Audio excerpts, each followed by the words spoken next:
Salut à tous les amateurs, les passionnés et amoureux du droit. Aujourd'hui, nous ferons du droit des obligations en étudiant le cas du dilemme de la chèvre. Monsieur Étoile s'est rendu au marché d'une Fundi dans le but d'acquérir une bête.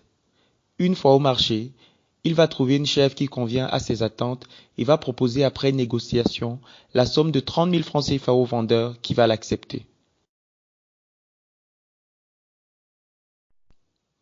Alors que Monsieur Étoile donnait la somme convenue, la chèvre qui était encore entre les mains du vendeur se saisit des biais et les brouta copieusement au point de les ingurgiter.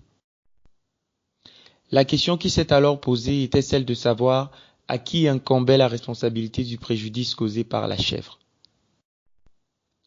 Au terme de l'article 1583 du Code civil en vigueur au Cameroun, la vente est parfaite entre les parties et la propriété est acquise de droit à l'acheteur à l'égard du vendeur dès qu'on est convenu de la chose et du prix, quoique la chose n'ait pas encore été livrée ni le prix payé. Il ressort de la lecture de ces dispositions que la propriété est transférée à l'acheteur à partir de l'échange de consentement.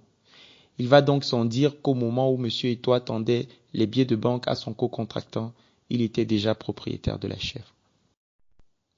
Toutefois, la propriété d'une chose impose-t-elle forcément l'obligation de répondre du préjudice causé par la chose?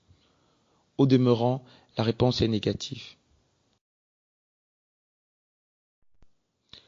Tout comme la responsabilité du parent du fait des actes causés par son enfant n'est pas uniquement liée au lien de filiation, la responsabilité du propriétaire ne saurait être établie en vertu seule du droit de propriété. Tout comme le parent devrait habiter avec son enfant pour en assurer la responsabilité, le propriétaire devrait avoir la garde de la chose pour répondre du préjudice.